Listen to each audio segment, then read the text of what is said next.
Today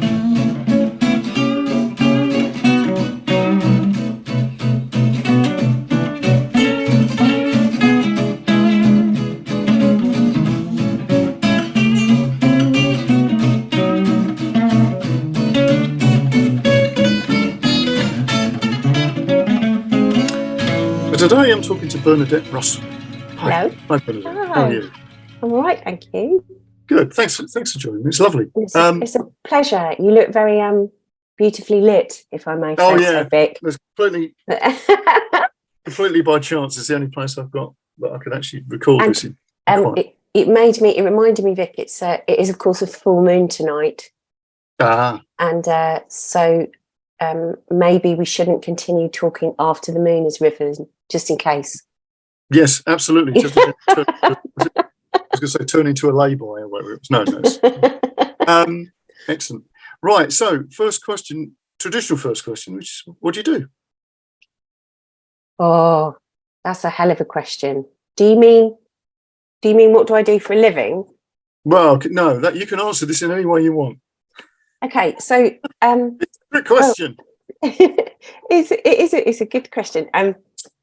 Well, I'm an artist, and probably the last 10 years that's been focused on sort of storytelling in the broader sense of that. So I do kind of good old-fashioned storytelling mainly outdoors, fireside, in forests and on the beach and by the river, and in lots of different outdoor settings. And I also sort of create and host platforms and salons for other people to tell their stories.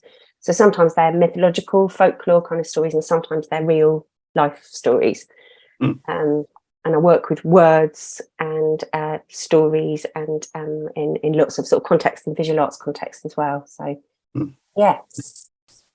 So have you always been interested in that? You know, like a child, were you interested in stories?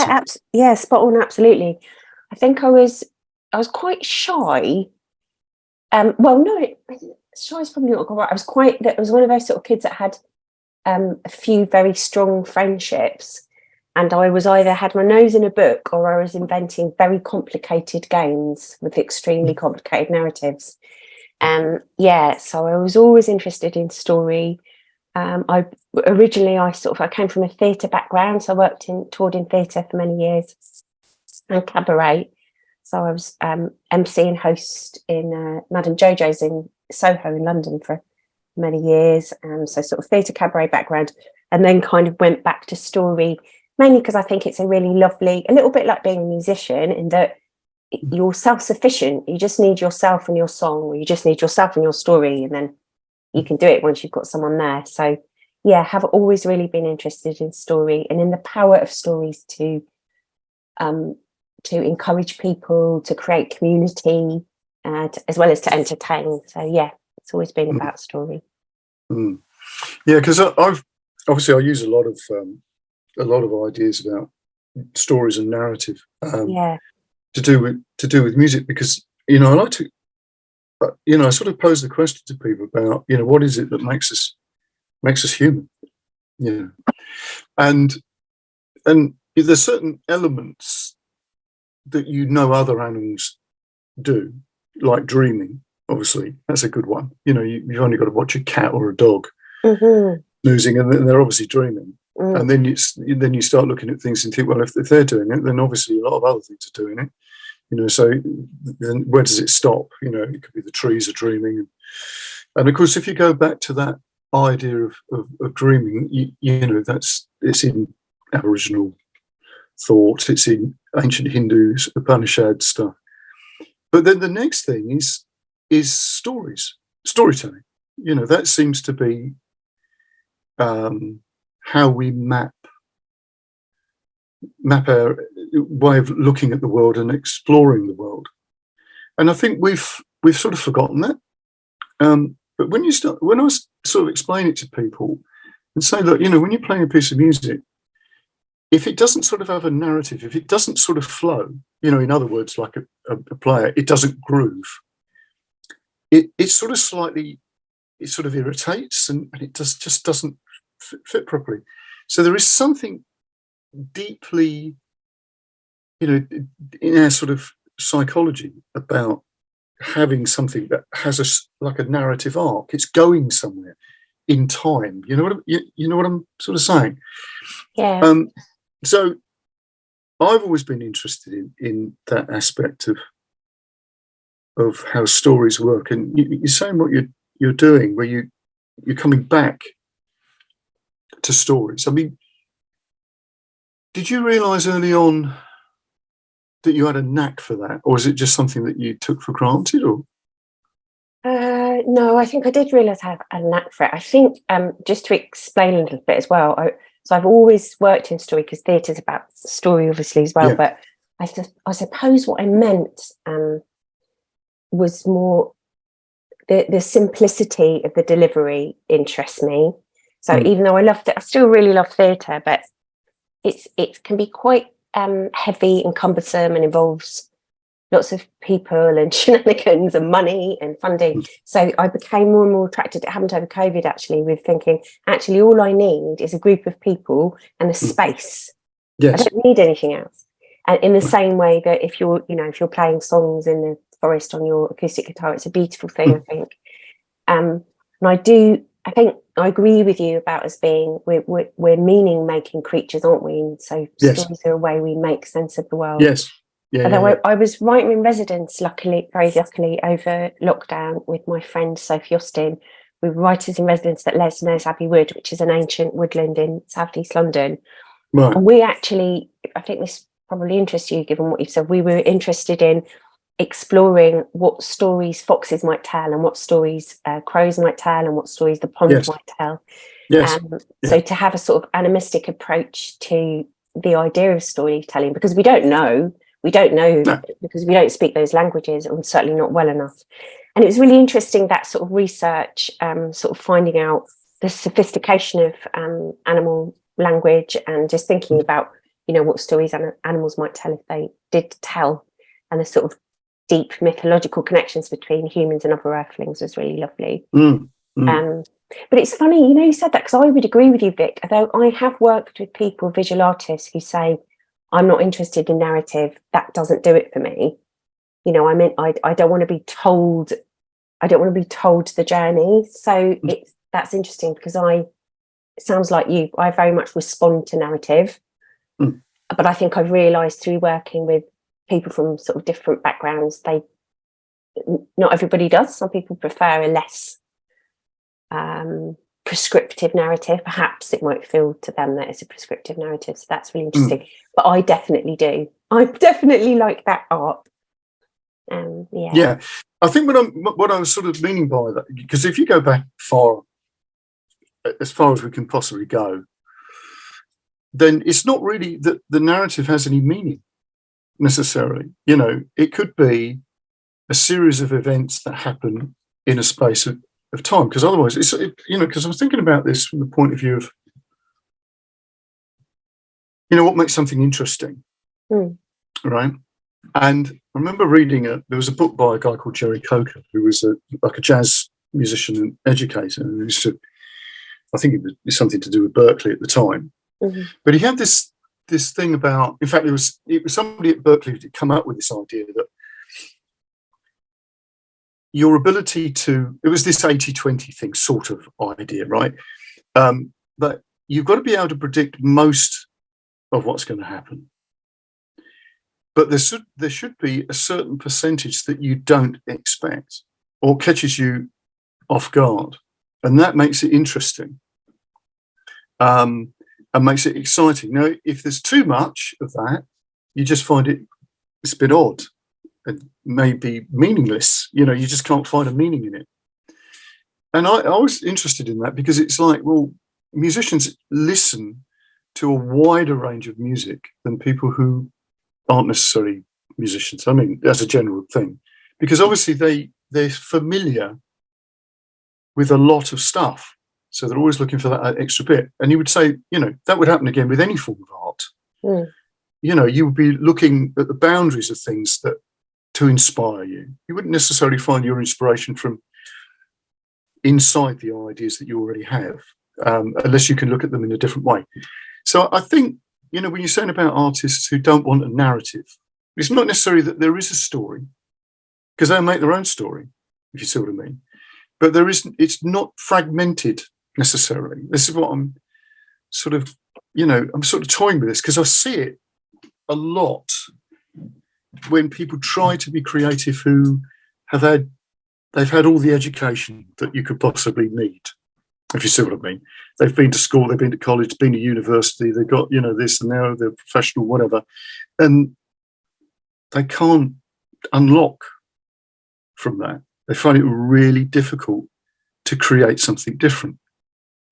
Because do you think that comes from a sort of, do you think that comes from a kind of learned perfectionism or something? Do you think? Yeah, I think, okay, this is a tricky explanation, but, if you think about left side, right side of brain, I know it's not as simple as that, but if that sort of, we're either using that sort of unconscious, sort of slightly dreamy, very fast operating part of the brain, or we're using this analytical thing. And of course, most of what we do, especially in education, is that analytical thing. It has to follow this very linear sort of idea. Here you go from here to here. But obviously, most creative things don't do that, do they? They're completely lateral. You can start at the end of and work your way back to the beginning to create, or you can start from a middle point. So I think what happens is that when you use that analytical thing for everything, because that's how the education system works, there's a right answer. That's a wrong answer, this is a right answer. Then you by default end up with this way of thinking, which is really difficult to think, well, what happens if what I'm thinking is wrong? Yeah. But a lot of artistic things come from that assumption that what happens if,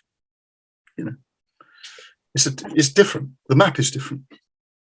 Yeah, it's also, I think it's finding a way of allowing people to give themselves permission to play as well, and to be wrong, and to fight, and that which requires courage, doesn't it? Yes. I think it's interesting as well, just relating to that, but cycling back to something that you said earlier. I think COVID, we still have not yet fully understood, all of us, when I say we, the kind of impact on that, because we were plunged for the first time in probably most of our lifetimes, certainly those of us in the West, into a state of uncertainty.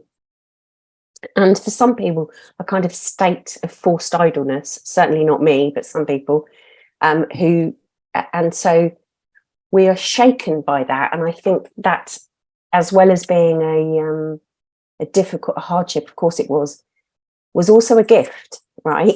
To be, yes. Because truthfully, it's all uncertain all of the time. We just persuade ourselves of certainty. Yeah, exactly. And suddenly we were confronted with the uncertainty of it. So, and it's an interesting time now, I think, Vic. I don't know about you, but I'm like, we are collectively acting as if it's all over. This huge this seismic, psychic as well as physical change that overcame the whole world. We're just acting like it's all over, but we're not the same. None of us. No. And in there, it feels like the kernel of it. I certainly know a lot of people, an awful lot of people, who just went, I'm not doing that old life anymore. I don't want to do that old thing. I want to do a new thing. And actually that process can be painful, inching your way towards what the new thing is, or for some people dramatic and overnight. But something happened, I think, during that quiet pause or noisy pause, depending on what your experience was, that provided the opportunity to perhaps be creative for the first time. Do you think? Did you find that as a teacher? Oh, yeah. I think there's this other thing as well, that this uncertainty factor that, because there was always this idea that things are getting better all the time, right? We're by a very this narrow definition of better as well. Yes, yeah, but that was the sort of thing that was in people's minds. Technology will give us, and it's a story that, again, back to our thing, story. It's been a story that's been told to us for a long time. once we'll have the computers, we'll have a load of spare time because this will be happening. Because it's not true. It just happens that things are different. You know, it brings change in ways that we don't know. And I think the thing with this, the COVID thing, is suddenly is this understanding that actually we don't know.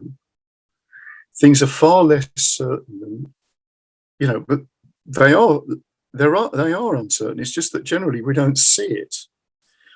And this really shook the foundations for a lot of people. And then you know, for some people, they have sort of embraced this thing of, well, you've got to live literally for the moment, really, now. It's sort of, because you don't know, do you? If this has happened, could happen again. It was also it was an invitation as well, I think, to redefine success and to redefine profit and to redefine and to define happiness for yourself and all of those things. That still isn't over, you know, that process is kind of still going on. I had a really interesting conversation last week with Lord Layard who's the Labour peer and he's an economist, really wonderful man. And he's sort of challenging the idea, he and the organisation he works with, sort of challenging this idea of profit and growth being just about money for countries. And that it can also be about how happy people are, how satisfied they are with their lives, etc.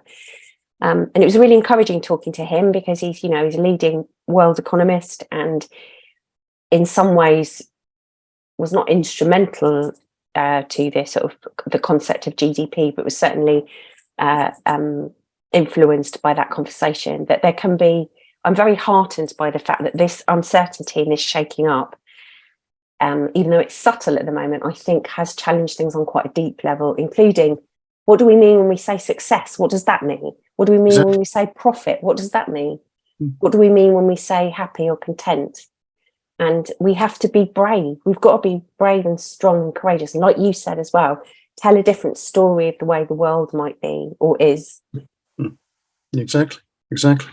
I mean, and again, if you look at how things generally function, it's cyclic, you know, day and night and seasons and all the rest of it. But of course, you can't just have something that continues to grow all the time. Because of course, it's cancer. I mean, that's it's not. You don't want that. So to have this idea that you have economic growth without there being a period of time where there is no growth. In fact, there's a case of drawing back. Because that seems to be the natural order of how things operate, even if it's a man-made thing. And that doesn't seem to be on most economists. I mean, okay, Schumacher might have thought like that, but it doesn't, you know, it's sort of pretty obvious if you're looking at it. That's how things seem to work. I think, honestly, I'm heartened by the fact that under the surface of business as usual, under the surface of that, and in rooms that are quieter than those noisy spaces, there are conversations and progress and changes being proposed and even legislated for. There is change happening. It just, those stories of those positive changes and those different ways of doing things are really dangerous. And so they're harder to find. You know, I make it sort of a bit of a mission to find positive, progressive stories. They're harder to find. And then when I find them, to sort of share them, because I'm suspicious of the extent to which we are sold a narrative of fear. I suppose I'm talking about the news now rather than our kind of artists. Because frightened people are really easy to control.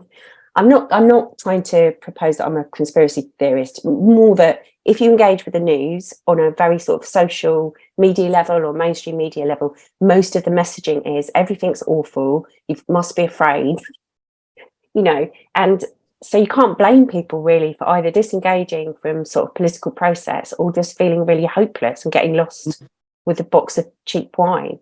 But really, in reality, because I spend a lot of time speaking to people who are in some way activists, there's loads of really great stuff going on and plenty of reason to be hopeful. You just have to find it, look for it.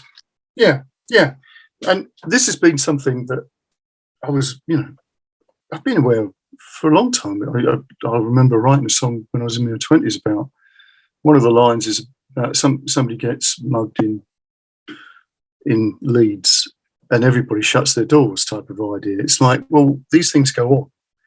If you went back in time again, you wouldn't have known about those things. Mm-hmm. So your level of stress, is lower. Mm. So when things do happen, you've got more resilience to dealing with stuff, but it's perpetual. Because you've only got to find, you've only got to just get on anything and search for something, and something will pop up as a news item. Well, what do I need to know about that? It's but it's never good, as you say. Good news very rarely sells. Well, it used to be newspapers, but you know what I mean. No. It's Although it's interesting, apparently, bad news is now also not selling because for the sort of same reasons. I think people are I think people are like looking out for inspiration, aren't they? So they go to people like yourselves who make music and teach other people how to make music. So the art's a really important part of that sort of hope and giving people sort of encouragement. That kind of, I don't know, that just sort of feels really important. I heard this thing that I thought you'd like, by the way, which was, and you might know this story, but apparently during lockdown, there was a beautiful family guitar making business in Texas, and they'd been chugging along for years and chugging along. It was Texas or Tennessee, a T. And during lockdown, they sold out of guitar. They couldn't keep up with the orders. So they had to go dark for a bit whilst they caught up with the orders. And for the first time in their 100-year history, I loved that. I just thought, all those people who are going to folk like you and having their guitar lessons and giving themselves permission for the first time in their lives to pick up that guitar, and maybe switch off from the news and not watch all those horrible stories and just. Well, actually, that is true. I know he's a friend of mine. A guy called Jason Howell. He owns Roger Sound, who are the string company, who one of the very few string company in this country, right, who make their own strings. I mean, Jason's amazing. He makes the machines that make the strings. Incredible. And he said to me in lockdown, he said it's brilliant. We have sold more strings than ever. Oh, that's wonderful. So it just goes to show that sort of proves that point that people return to playing. It is really hopeful, actually, because I think, okay, some of those people, maybe they've gone back to their regular stuff, but some of them won't. Some of them will carry on playing the banjo, or they'll carry on playing the, whatever. They've allowed themselves that time, and I think that's really lovely and actually a really sort of important part of recovery. It kind of ties in with that thing we were saying, like, what does profit mean? What does a successful life mean? Surely a successful life is allowing yourself a couple of hours to play on your porch on your guitar every night. So I think, I do feel hopeful. I do sort of pursue that, I guess. But I think I enjoyed during lockdown, and I enjoyed since people saying, I used to do this and now I just bought a fishing boat and I take tourists on tours around the Cornish coast, or I bought myself a banjolele. They're really absolutely. Cool. Now, we've sort of normally I get people to do their little narrative about how they got involved in things and stuff, but I'm particularly interested in how you choose, or how let's say how the stories find you. What happens? Oh, thank you. That's a lovely question. I'll put it around that way. Yeah, that's a nice question. So right from the beginning, right from when I was sort of making theatre and stuff, I was really interested in, sort of particularly in what I would broadly describe as working class history, because I was really interested in local history, and I was like, it's always the same people. It's always Queen Elizabeth around here, or Sir Francis Drake, and I was like, there must be. What about the other people? Yeah, exactly. And so I got interested, Vic, in how difficult it was actually to find those stories. I was intrigued by that. So a lot of my stories are based on lesser heard voices, and I really enjoy the research. So it often means, as I'm sure you know, going to the dusty old local library or finding local history books. So I do that, and then there's a little bit of sort of creative and imaginative expansion because you have to fill in gaps because people who weren't royal or aristocratic didn't have a lot of details written about them. So I like telling stories about people who are lesser known for whatever reason. I really love attempting to tell stories from the point of view of trees. I do a lot of that, and plants and animals. Very interested in the connection between sort of early medieval writers and the whole area around fables, I suppose, and kind of updating those, because the early medievalists, as you know, they kind of layered a lot of human faults onto animals. You know, foxes are sly and magpies are thieves and all the rest of it. So sort of revisiting those. But I really like just very old stories. So I get a lot of usually hyper local, like say I'm lucky enough to be in Whitby or something. I'll buy a pamphlet that's been written by a local person about ghost stories from Whitby. So it's quite old fashioned research, Vic. I love songs, really hugely influenced by songs. Folk songs in the broadest sense of that as well, because they're often, as you all know, as a professional musician, they're laced in story and often are stories or have the bit of a story in, or there's something about crows and someone's died and someone's hanging from a tree. So I'm often really influenced by story, and also I work with musicians a lot. So kind of folky stuff. Yeah. So local history, really hyper local history, finding out the little nuggets of people don't normally get their stories told. Non-human earthlings I'm really interested in. And I really like the actual land as well, like the actual earth, the patch of earth that I'm on, finding out about that sort of geographically as well. So just reading a lot and talking to people. But when I wrote a story walk called Evelyn's Roots around the estate near where I live. And for that, Vic, I just literally went on the foreshore with a cup of coffee and sat on the bench. And just when people came past, I said, "Excuse me, do you live here?" And then I would just talk to them about their grandma or their... it was really lovely. And so a bit of old fashioned, almost like being a private detective. So that kind of thing, but very hugely influenced by music. And I wrote a musical called Hope with English Dance Folk and Song Society, EDFS, and had some really lovely time in their library. So sort of looking through old lyric books and old, sort of beautiful regional folk song books from all over the world. So it's a delight to do it. So where are you based? In Deptford, in southeast London. All right. And but my mum is in Hampshire, so I spend quite a lot of time there as well. So she's very near Butser Ancient Farm, which is a Iron Age recreated Anglo-Saxon farm.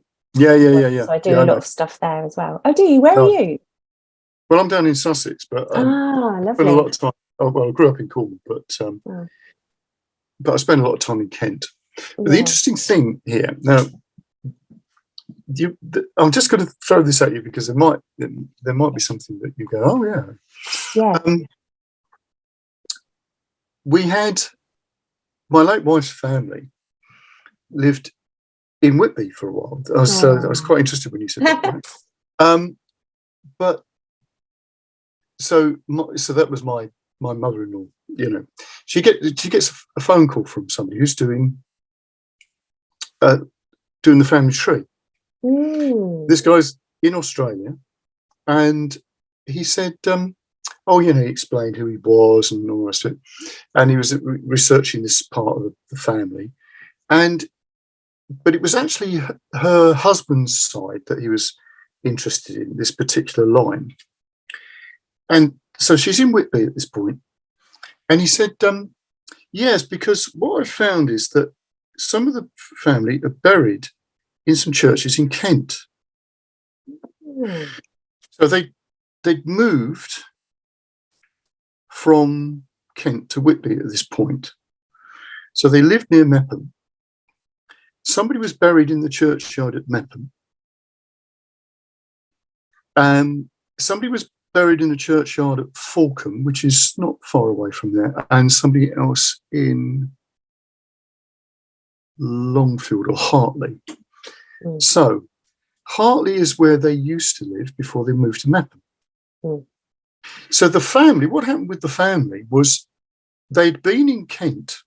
These are the ancestors of her husband. They'd lived in Kent and they'd moved to Yorkshire. So this is the only bit that he actually knew, because he didn't know that they'd lived in Kent before. But he and his, my mother-in-law, my in-laws, if you like, they lived in Hartley, which is where some of the people were buried. Their daughter was married in Falcombe Church for the first marriage, which is another place that their ancestors were buried in. And Mepham was where she'd worked. And you think, well, that is totally weird. Now, I didn't know anything about my father's side of the family, and I had a very similar thing happen to me. I discovered that one of the places I was really fascinated with as a kid was Hastings, because of the Battle of Hastings and all the rest of it. But my dad had grown up in Brighton and Lewis, but he didn't realise, because he was adopted, that his mother's family lived in Sedlescombe and Westfield, which is right near Hastings. So I ended up going on a pilgrimage walk that took me, and I didn't know this until later, right through the villages that these people lived in. So you sort of go, now, well, this is weird, isn't it? That's really interesting. It's very strange that you're talking about the land that you're in, and you're telling the stories about the stuff that we might, we would have been drawn back to places, because if we were following, I don't know, deer around or whatever it was. Yeah, well, it would have been deer. We would have done that sort of stuff. We would have kept going back to places that maybe some of our ancestors were buried in. That's beautiful, Vic. I really appreciate you telling me that. I kind of feel like it makes one reconsider the whole idea of ancestral memory or collective unconscious and all of those kind of ideas, doesn't it? Yes, it does. About this kind of connections, because I've just recently found out that my ancestors, and this was a very great surprise, are from here in Deptford. Yes, that's exactly what I'm getting at. Yeah. And that's exactly what I'm getting at. I didn't know that. No one in my recent family sort of knew that we were from Greater London. And it's funny, actually, it does give you a slightly different connection. Once you know that, it's like it's a strange and exciting sort of feeling, isn't it, to experience that? But it's really interesting, all that ancestor work. And there's some really lovely philosophy around it that I really enjoy as well, which is about, you can belong to more than one place, and some places claim you. They just claim you. And that makes sense to me in the sort of mythological ideas about places claiming you, because sometimes you do go somewhere and you're like, I've never been here before, but I really feel connected to this place, and that might be Mexico and there's no connection. That could be Morecambe. So I think it's worth paying attention to that, I think. Yeah, it is. And again, it's not an intellectual attention, is it? Because it's the thing that you just find that things sort of coalesce in a particular way that does it. It doesn't require you to believe anything supernatural either. It's just a recognition that you are somewhere and you feel profoundly connected to that somewhere. Where's home for? Where would you say home's for you now, Vic? It's a bit weird. It's a bit weird, really, because strangely, I've never felt at home in Sussex. Although I'm sort of aware that there's a lot of places I'm walking through that have some significance. So I'm a little bit rootless, I must say, because Kent I keep coming back to work, and and I love Cornwall, obviously, because of growing up there. But I don't know, really. I think it's difficult to sort of differentiate between what you think, and what you're drawn to. Yeah. That's why I was saying about, what songs claim you, what stories claim you. Yeah. Because I've started more thinking that way, that we think that we've got this sort of agency over stuff. Well, maybe it has more agency over us. Yeah, I think that. I do think that. I think I know sometimes with stories, it will sound strange and I can't really explain it in an intellectual way, but some stories don't want me to tell them anymore for a bit. Yes. They want a bit of a break. And there are others that are like, that feel like they want me to tell them.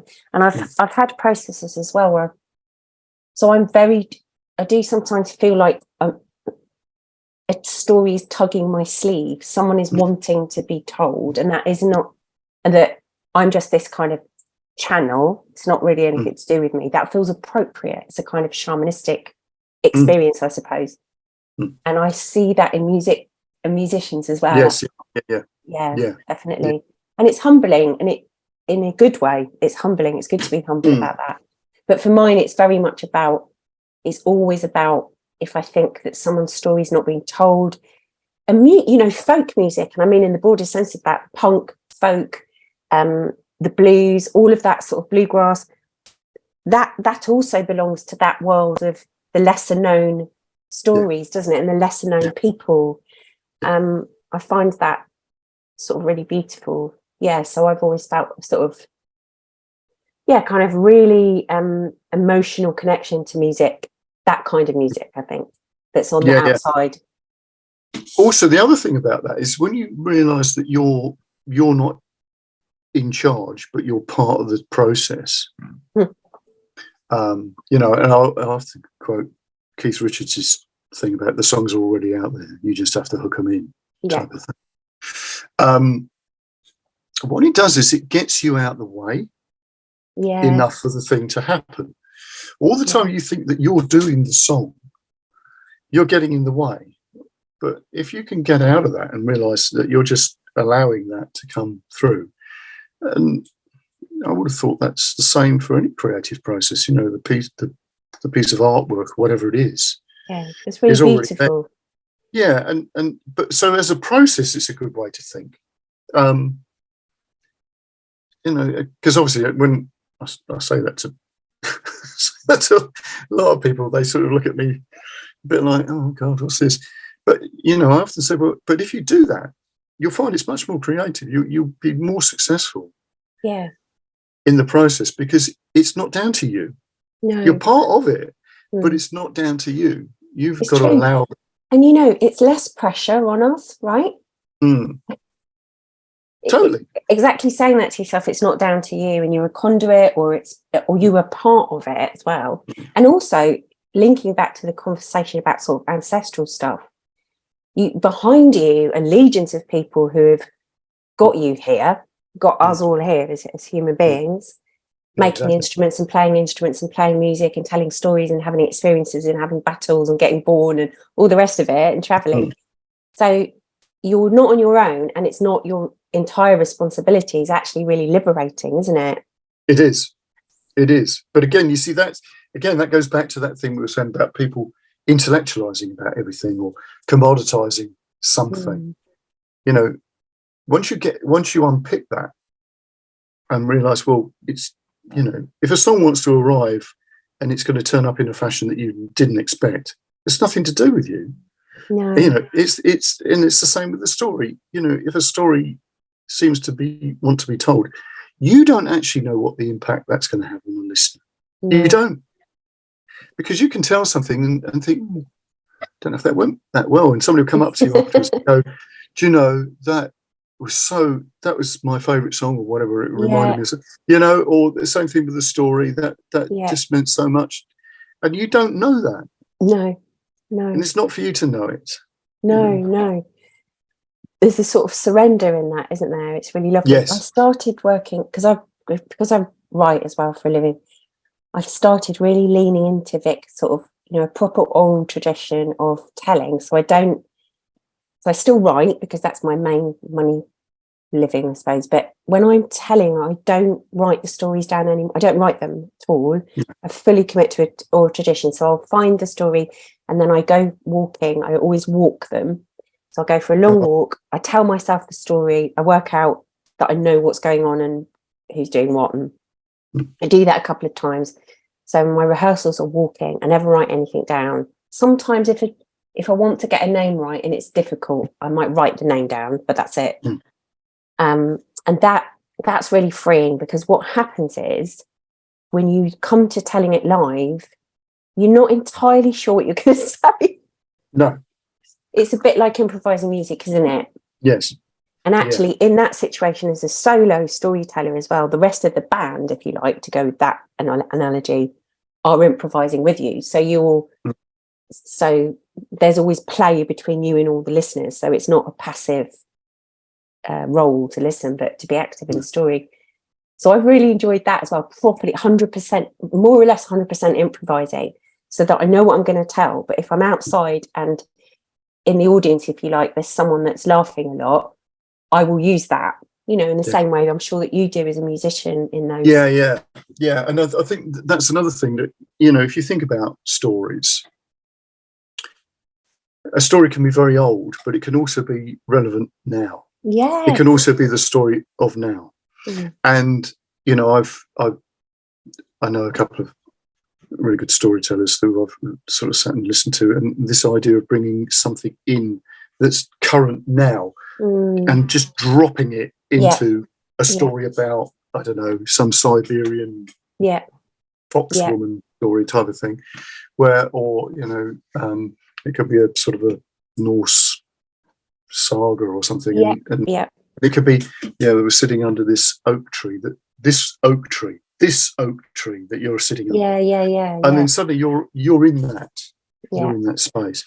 And I think that's one of the things that this sort of thing of creating a distance between the audience and the performer. I mean, that would never have happened, because you're sitting around a campfire. There's no distance, is there? No. I mean, I think that's why I still do a lot of telling like that. So it's in a circle around a fire. So proper, like how it was and how it has been, and also with people that I do love theatre, but theatre has a sort of set of rule, the whole kind of end on, there's the audience, there are you, everybody's quiet and switches their phones off, and I understand those rules, but there's something for me about the sort of fireside storytelling that is more related closely to the cabaret that I did, Vic, where people will talk to you, they'll literally call things out and talk to you, or get you to come down and give them a kiss. It's all of that. The wildness of it. Thing. I didn't pick up on. I heard you say it, and we need to talk about that a little bit. Yeah. So that's an interesting thing to do. And how did you get that? How did you get that gig?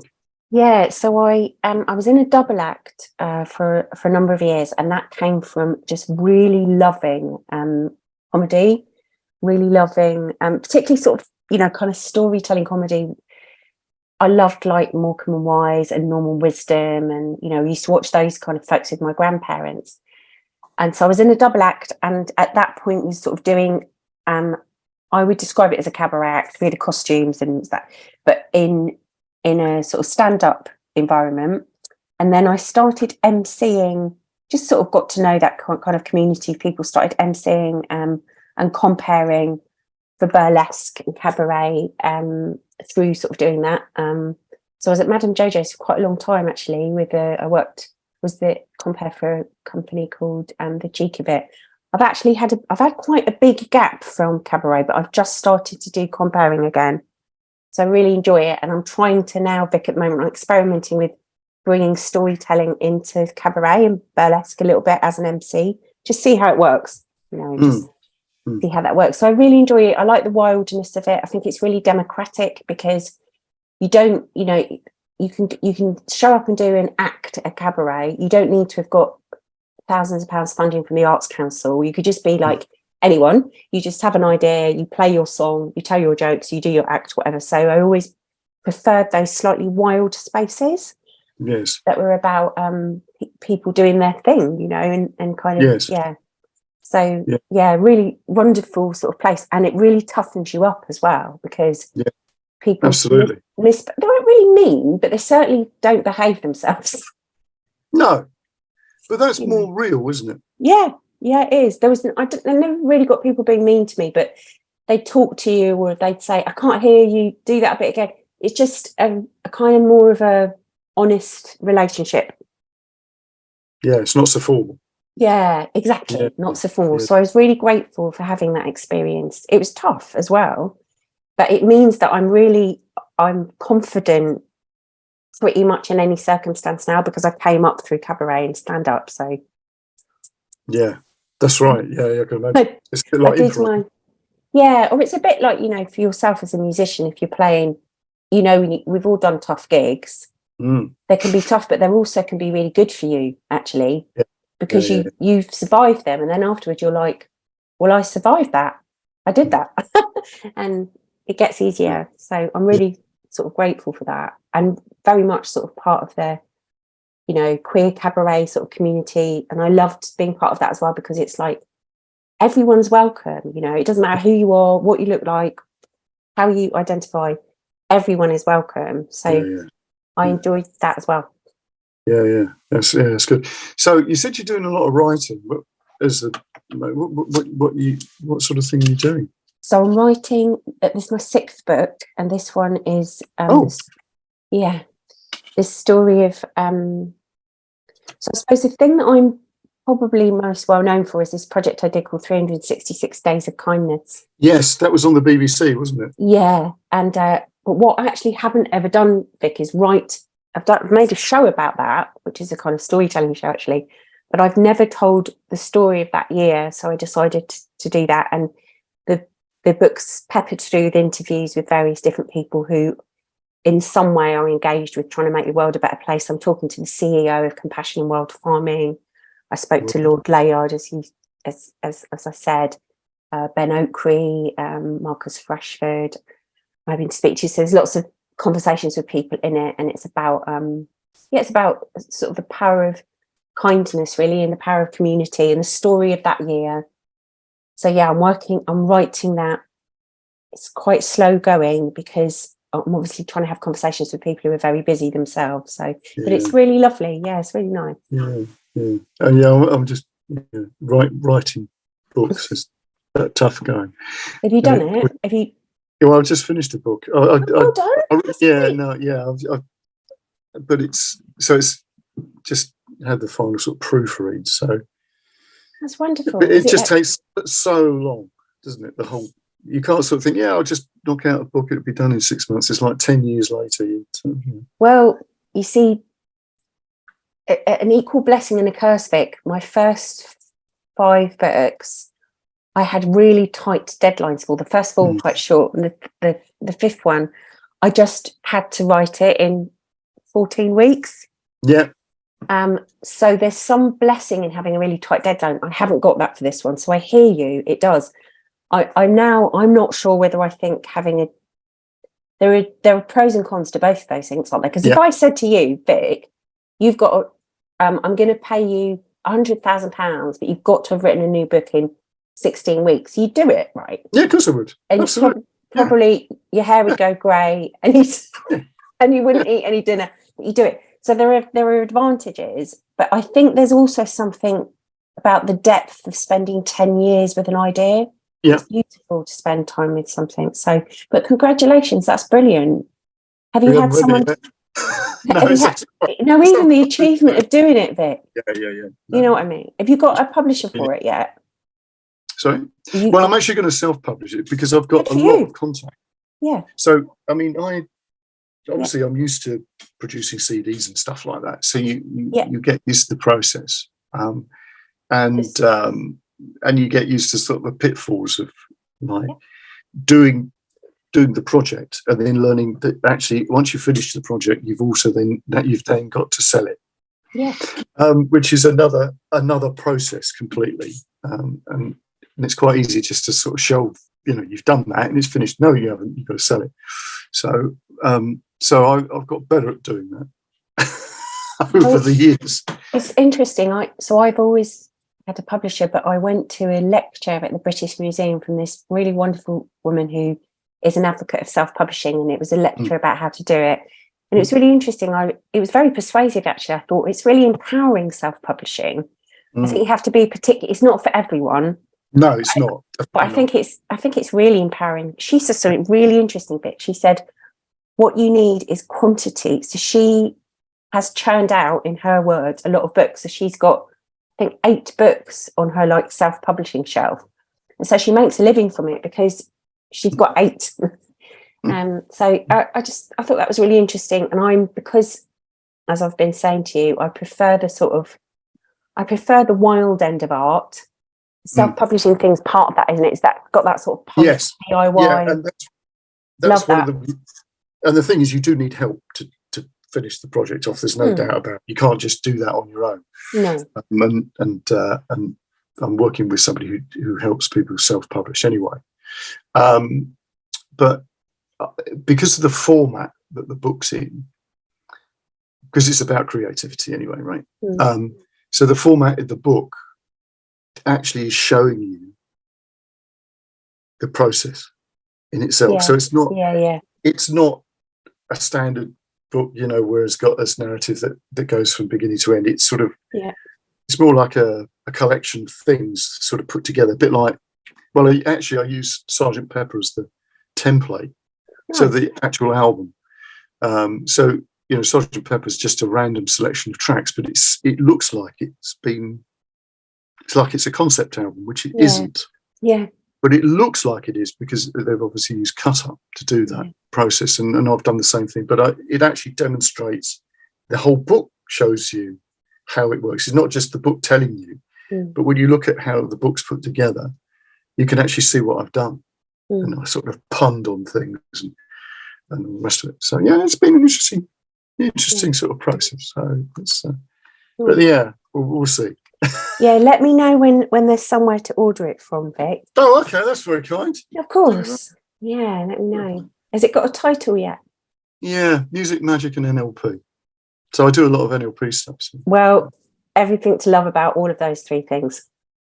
Well, it just, it sort of unpicks that, presents things in a way that provokes thought. That's really the thing. I don't come up with any solutions or whatever, but it's like, well, if you do something this way, this is interesting. And the idea is just to encourage people to create, because I think that is the important thing. Yeah. Allowing people to reconnect with themselves, isn't it? Yeah, it's beautiful. Well, you did it. You've done it. Well, yeah. Well, you've done you've done the heavy lifting, right? Yeah. Yeah. Well, you know what it's like if you're inside the box, Yeah, and then it's hard. just get out there and actually sort of promoting them. And if you as in your case, because you're used to getting up and selling your soul, if you like, in a cabaret I don't sell situation. my soul. No, you know what? You're in a situation where it's not scripted, right? In a cabaret situation, you don't know what's going to be presented to you, and you can do that.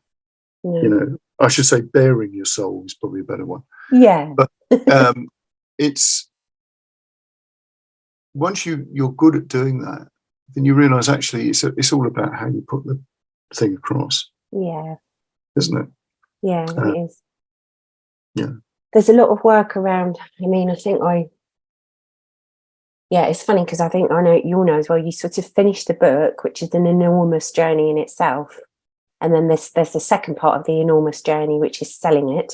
Yes. And that's the same whether you self-publish or whether you've got a publisher. I mean, it's still a lot of heavy lifting. It doesn't make any difference, does it? No. And it's a strange thing for us, isn't it? Because you've spent a long time with this thing. In a way, I'm always like, I'd rather I've had the baby can just go and look after itself now, but it can't.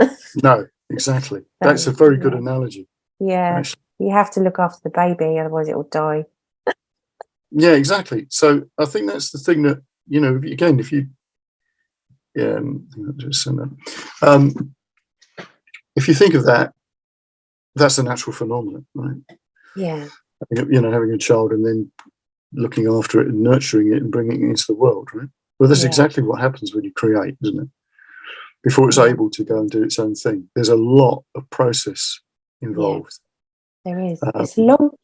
It's a long journey. It's a long journey with books. I think when I was little and I had my head in books all the time, and that's what I thought I wanted to be. I just wanted to write books. I never saw this. No. And it's a big thing. And a really, it's a great privilege to have done it, but it is a big thing. I think after I've done this one, I'm going to write a children's book. I've sort of got, I don't know if you've had this, Vic, but sometimes when I'm really into a very big creative project, at the side another thing starts to grow, a little offshoot. Yes. You get that? Yes, I've got that. Yeah. I've actually started doing another thing. Yeah. And it's actually aimed at children. So yeah. No, I think it's good because I mean, it makes sense, doesn't it? That you're in a creative flow. So of course, and there's going to be things you discover that don't quite fit in this big thing you're doing. Yeah, so they get put them in another pot, which is really lovely. Yeah, and there's also the things that you think, I could have put that in that book. Yeah. I need to not to put that in, which is another one, isn't it? Mm. So it's a bit too late to put it in now. I can't sort of shoehorn it in. No, you're going to have to do another one. Yeah, I am. There's no release for you. No, not now. Absolutely not. Awesome. Okay, well, that was lovely, Bernadette. That's really good. It was really nice to speak to you. I really appreciated the questions, and I really appreciated being able to talk about story and just the importance of it. It was really nice to think about the connection between music. I really enjoyed that. Thank you, Vic. No, well, the thing is, they're so close. Well, in fact, they're the same thing, really, as far as I'm concerned, right? But and the things that we often, because we sort of put things in little boxes. When you realise actually, if you can tell a story, then you can write a song. If you can write a song, and again, that increases the amount of creativity that you've got, because you realise actually there's no stopping you. So those boundaries come down. So so what I'm going to do, I'll put a load of stuff in the show notes so that people want to find out what you're doing. So I'll get some links off you. Thank you. And that'd be good. Yeah, it'd be great. It's really nice to speak to you. Yeah, and let me know about the book, how that's progressing. Your book, baby. Yes. And Yeah, awesome. That's awesome. It's really thanks nice to speak to you. Thank you. Really wonderful. All right. I mean, hopefully speak to you again at some point. I hope so. Cheers.